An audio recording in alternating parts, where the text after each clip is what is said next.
Hello friends, तो कैसे हो आप लोग। आज हम लोग पढ़ेंगे ब्लड कोएगुलेशन या इसे हेमोस्टेसिस भी बोला जाता है। ये है B pharma first semester human anatomy and physiology 1 की यूनिट 3 का टॉपिक। जो कि हम यूनिट पढ़ रहे हैं वो है बॉडी फ्लूइड्स एंड ब्लड। तो इसमें हमें पढ़ना है ब्लड कोएगुलेशन। ब्लड कोएगुलेशन के बारे में आपने थोड़ा बहुत तो सुना ही होगा कि जो ब्लड का क्लॉट बन जाता है इंजरी होने के बाद, वो होता है ब्लड कोएगुलेशन प्रोसेस। तो इस प्रोसेस में होता क्या है, जैसे आपकी ये ब्लड वेसल्स है, ठीक है। जो ये ब्लड वेसल में जब भी कोई इंजरी होती है तो ऐसे ब्लड फ्लो होने लग जाता है। मान लीजिए मैंने यहाँ चोट लगी तो यहाँ से क्या होगा, ब्लड फ्लो होने लगेगा। बट कुछ समय के बाद क्या होगा कि यहाँ पे एक जो प्लेटलेट्स हैं, आपकी ब्लड में प्लेटलेट्स मौजूद होती हैं, वो यहाँ पे कुछ ऐसे करके इकट्ठी हो जाएंगी।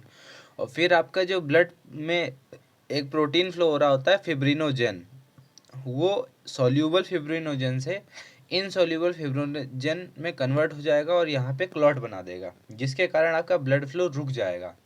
तो इस प्रोसेस को ही बोला जाता है ब्लड कोएगुलेशन। तो मतलब यहाँ पे हो क्या रहा है, आपका जो ब्लड में सॉल्यूबल कंपोनेंट्स हैं, लिक्विड कंपोनेंट्स हैं, वो इनसॉल्यूबल कंपोनेंट में कन्वर्ट हो रहे हैं। तो ऐसे ही इसकी डेफिनेशन देखिए, conversion of liquid blood to semi solid jelly like clot is called blood coagulation. अब यहाँ पे आपको समझना क्या है, जो कोई और नहीं बताएगा, कि जो ब्लड कोएगुलेशन में सिर्फ ब्लड के दो ही कंपोनेंट काम करते हैं। एक होता है फिब्रिनोजन प्रोटीन और दूसरी होती हैं प्लेटलेट्स। अब ये पूरा प्रोसेस होता क्या है, इसको समझिए। इसे समझने से पहले कि ब्लड कोएगुलेशन कैसे होता है, हमें यह समझना होगा कि ब्लड जो है लिक्विड फॉर्म में कैसे रहता है। अब एक चीज़ आप समझिए कि ये हमारी समझिए कोई ब्लड वेसल है और ये वस्कुलर सिस्टम है। वस्कुलर सिस्टम कैसा होता है, क्लोज होता है एकदम। उसमें जो है ब्लड फ्लो होता रहता है, कहीं से कोई लीक की झंझट तो होती नहीं है। बट कभी कभी क्या होता है कि जैसे आपकी यहाँ कोई इंजरी हो गई तो क्या होगा कि ब्लड फ्लो होने लगेगा। तो यही आपको देखना है, यहाँ पे आपका ब्लड फ्लो हो रहा है, वो एकदम लिक्विड फॉर्म में है। बट जब भी कभी आपको इंजरी हो गई तो वो यहाँ पे सॉलिड फॉर्म में कन्वर्ट हो जाएगा। तो ये आखिर होता क्यों है, ये हमें समझना पड़ेगा। तो जो हमारी ब्लड वेसल्स होती हैं, उसमें क्या होता है, जो आउटर लेयर होती है ये होती है मैट्रिक्स, ठीक। और जो ये लेयर होती ये है एंडोथेलियल सेल्स। अब ये एंडोथेलियल सेल्स कुछ ना कुछ केमिकल रिलीज करती हैं। और हमारे ब्लड क्लॉटिंग में किसका काम है, प्लेटलेट का और फिब्रिनोजन प्रोटीन का, ठीक। दो चीज़ों का काम है। जो ये प्लेटलेट्स होती है, इसके पास कुछ ऐसी प्रॉपर्टी होती है कि ये एक्सटर्नल मैट्रिक्स से जो है अट्रैक्ट होती है, ये इसके साथ बॉन्ड बनाती है, जबकि एंडोथेलियल सेल्स के साथ नहीं बनाती है। एंडोथेलियल सेल्स जब तक रहेंगी तब तक ये इससे आके चिपकेगी नहीं।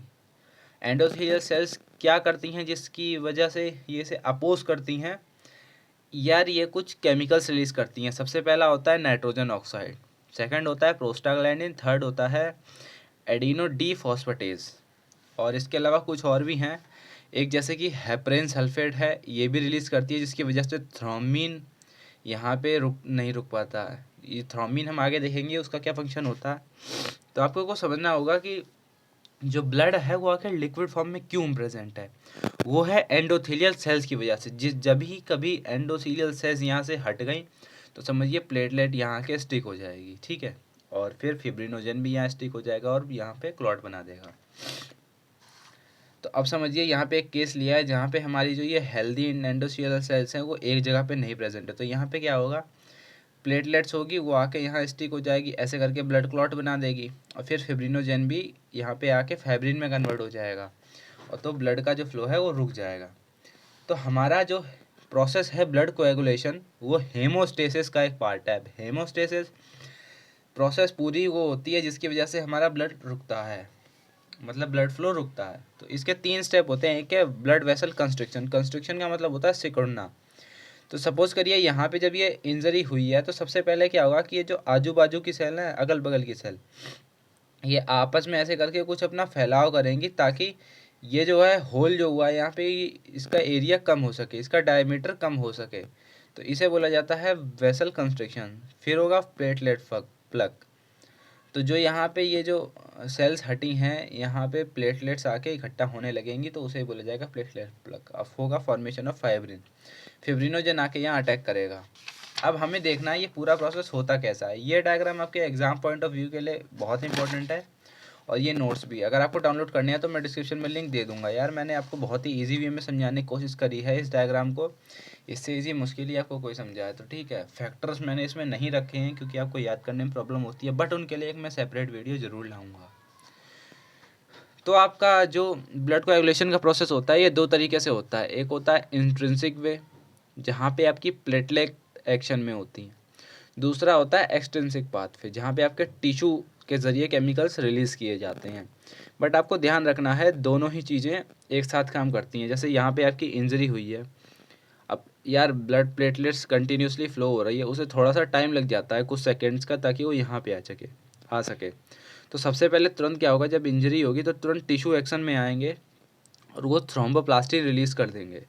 और फिर थोड़ी देर में प्लेटलेट्स आएंगी, वो थ्रोम्बोप्लास्टिन रिलीज़ करेंगी। अब ये थ्रोम्बोप्लास्टिन क्या करता है, कैल्शियम आयंस की प्रेजेंस में प्रोथ्रोम्बिनेस नाम का एक एंजाइम बना देता है। ठीक, इस एंजाइम को एक्टिवेट कर देता है। और जब ये प्रोथ्रोम्बिनेस एंजाइम है एक्टिवेटेड फॉर्म में, यहाँ तक हमारा फर्स्ट स्टेप कंप्लीट हो जाता है। फिर ये प्रोथ्रोम्बिनेस एंजाइम हमारे ब्लड में प्रोथ्रोम्बिन प्रेजेंट होता है, जिसको थ्रोम्बिन में कन्वर्ट कर देती हैं। हमने देखिए अभी यहाँ पे पढ़ा था ना कि हेपरेन सल्फेट क्या काम करता है, थ्रोम्बिन को बनने से रोकता है। तो जब यहाँ पे समझिए ये एंडोथेलियल सेल ही नहीं रहेगी तो हेपरेन सल्फेट भी नहीं रहेगा, और हेपरेन सल्फेट क्या काम करता है, थ्रोम्बिन। तो अब हमारा बन चुका है थ्रोम्बिन, क्योंकि वहाँ पे हेपरेन सल्फेट नहीं है। थ्रोम्बिन बनने के बाद जो हमारे ब्लड वेसल्स में ऐसे करके फिब्रिनोजन प्रोटीन जो फ्लो हो रहा था सॉल्यूबल फॉर्म में, वो क्या होगा, इनसॉल्यूबल फाइब्रिन में कन्वर्ट हो जाएगा। और ये फाइब्रिन जो प्लेटलेट का प्लग बना है यहाँ पे जहाँ पे इंजरी हुई है उसके साथ ऐसे करके, ये समझिए प्लेटलेट का प्लग है ऐसे ऐसे, इसके ऊपर ऐसे करके अपना एक फाइबर लाइक स्ट्रक्चर बना देगा, जिसकी वजह से ये जो जगह है जहाँ इंजरी हुई है कम्प्लीटली एनक्लोज हो सके। तो ये है ब्लड कोएगुलेशन का प्रोसेस।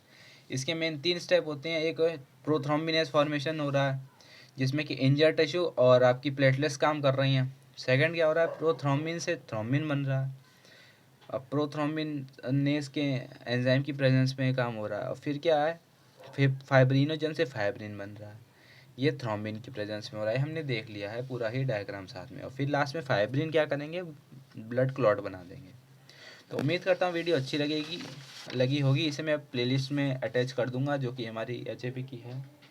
उम्मीद करता हूँ वीडियो अच्छी लगी होगी। मिलते हैं किसी और एक अच्छी सी वीडियो में। और हाँ, सब्सक्राइब जरूर कर लीजिए चैनल को, क्योंकि यार आप में से 93% ऐसे लोग हैं जिन्होंने अनसब्सक्राइब किया हुआ। तो मिलते हैं नेक्स्ट वीडियो में, तब तक के लिए धन्यवाद।